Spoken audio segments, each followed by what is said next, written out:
des petites bêtes qui ne mangent que des légumes et des fruits. Qui vont se reproduire. Donc on ne donne ni viande, ni fromage, ni laitage, ni pain. En ville, ça va apporter des odeurs. Et puis apporter, alors pas trop dans les lombricomposteurs, mais on ne prend pas le risque des rats. On va privilégier des déchets toujours très frais. On ne va pas attendre dans le bioseau pendant 15 jours, autrement ça va faire de la bouillie, ça va puer et les lombrics, ils n'aiment pas ça. Ils vont aimer les épluchures de légumes, tous les légumes. Alors on ne mettra pas en très grande quantité de l'oignon ou de l'ail, qui sont un peu vermifuges. Donc, comme on l'indique, ils aiment moyen. On va mettre aussi les fruits, épluchures de pommes, épluchures de poires, bananes, etc., tomates. Épluchures de bananes, ça marche aussi. Voilà, les épluchures de bananes, ça marche bien. Les épluchures d'agrumes sont un petit peu plus longs à décomposer.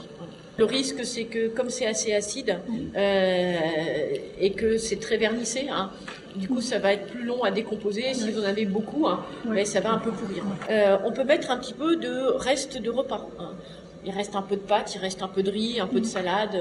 Il n'y a pas de problème, on peut les mettre, même s'il y a un tout petit peu d'huile, on peut les mettre dans le lombricompost et ils vont décomposer très, très aisément. On va mettre aussi le marc de café, les marcs de thé, et on va pouvoir mettre un petit peu de coquille d'œuf broyée. Mettez un petit peu de coquille d'œuf, pas en grande quantité non plus, un peu comme les oranges, mais en les écrasant bien, on les met dedans, et vous verrez que le lombric, il a un truc qu'il adore. Et si vous voulez, avec les enfants, regardez le lombric dans votre marc de café, vous broyez bien de l'œuf, vous mélangez le marc, l'œuf, vous mettez dans un petit coin du lombricompost, ils vont se précipiter dedans, ils adorent ça.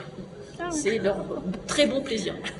On leur donne à manger régulièrement. Si jamais il y a moins à manger, parce que vous partez en vacances, c'est le mois de juillet, le mois d'août, c'est pas grave. La population, donc la quantité de lombric va un petit peu diminuer, c'est-à-dire qu'ils vont moins se reproduire. Ils vont attendre d'avoir à manger. Et quand vous allez revenir, vous allez redonner plus à manger, donc ils vont se reproduire. Donc vous allez avoir un petit peu de variation des populations, mais rien de dramatique. Ils gèrent ça tout à fait bien. Et il n'y aura jamais surpopulation, parce que de toute façon, ils s'équilibrent. Quand il y a trop de monde, ils arrêtent de se reproduire. Parce qu'ils ont une vie sexuelle, Intense d'ailleurs. Voilà. Intense, peut-être on en verra des cocons, on va regarder dans le sac, je vais regarder si j'en vois. Il n'y a pas de papa et de maman, puisqu'ils sont hermaphrodites. Pour se reproduire, ils se collent, leur colostrum se colle.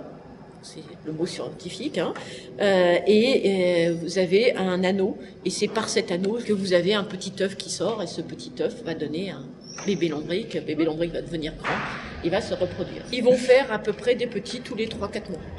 Donc c'est 3-4 mois. D'accord. Et vous avez à peu près 4 générations par an. Donc ça va, vu que vous allez avoir à peu près 1500 à 2000 lombrics, vous avez des naissances tous les jours. Donc vous ne pourrez pas fêter les naissances tous les jours.